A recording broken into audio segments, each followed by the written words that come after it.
السلام علیکم ناظرین، میں ہوں عاطف شہزاد اور آپ دیکھ رہے ہیں اسلامی مسائل۔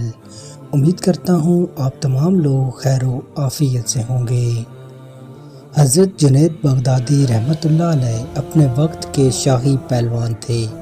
بادشاہ وقت نے اعلان کروا رکھا تھا کہ جو شخص ہمارے پہلوان کو ہرائے گا اس کو بہت زیادہ انعام دیا جائے گا۔ سعادات کے گھرانے کا ایک آدمی بہت کمزور اور غریب تھا۔ اس نے سنا کہ وقت کے بادشاہ کی طرف سے اعلان ہوا ہے کہ جو ہمارے پہلوان کو ہرائے گا ہم اسے بہت زیادہ انعام دیں گے۔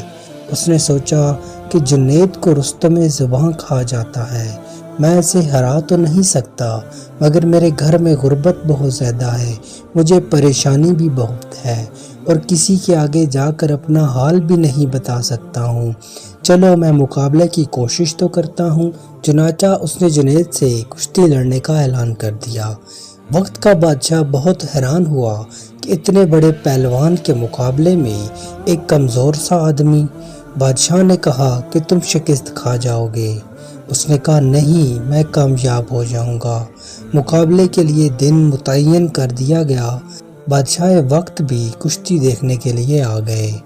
جب دونوں پہلوانوں نے پنجہ آزمائی شروع کی تو وہ سید صاحب کہتے ہیں، جنید تو رستم زماں ہے، تیری بڑی عزت ہے، تجھے بادشاہ روزینہ بھی دیتا ہے، لیکن دیکھ میں سعادات گھرانے سے ہوں اور غریب ہوں، میرے گھر میں اس وقت پریشانی اور تنگی ہے، آج اگر تو گر جائے گا تو تیری عزت پر وقتی طور پہ حرف آئے گا لیکن میری پریشانی دور ہو جائے گی۔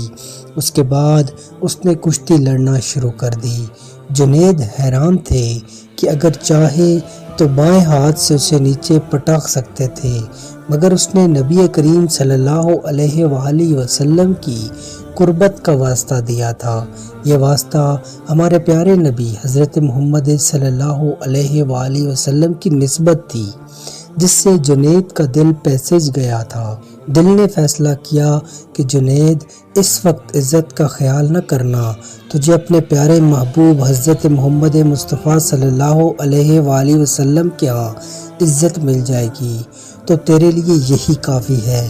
چنانچہ تھوڑی دیر پنجہ آزمائی کی گئی اور اس کے بعد جنید خود ہی چت ہو گئے اور وہ کمزور آدمی ان کے سینے پہ بیٹھ گیا اور کہنے لگا، میں نے ان کو گرا دیا ہے اور میں یہ کشتی جیت چکا ہوں۔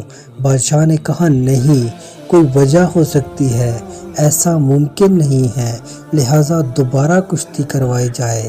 چنانچہ دوبارہ کشتی ہوئی، جنید خود ہی گر گیا اور اسے اپنے سینے پر بٹھا دیا۔ بادشاہ بہت ناراض ہوا، اس نے جنید کو بہت زیادہ لعن طعن کی، حتیٰ کہ اس نے کہا کہ جوتوں کا ہار تیرے گلے میں ڈال کر پورے شہر میں پھرا دوں، تو اتنے کمزور آدمی سے کیسے ہار گیا؟ جنید نے وقتی ذلت کو برداشت کر لیا۔ گھر آ کر بتایا تو بیوی بھی پریشان ہوئی اور باقی اہل خانہ بھی پریشان ہوئے کہ تو نے اپنی عزت کو خاک میں ملا دیا، مگر جنید کا دل مطمئن تھا۔ اسی صفت کی وجہ سے حضرت جنید بغدادی اور ولی بنے۔ امید کرتا ہوں آپ کو ہماری آج کی ویڈیو پسند آئی ہوگی۔ مزید ایسی انفارمیٹیو ویڈیوز دیکھنے کے لیے چینل کو سبسکرائب کر لیجئے۔ جزاک اللہ خیرہ۔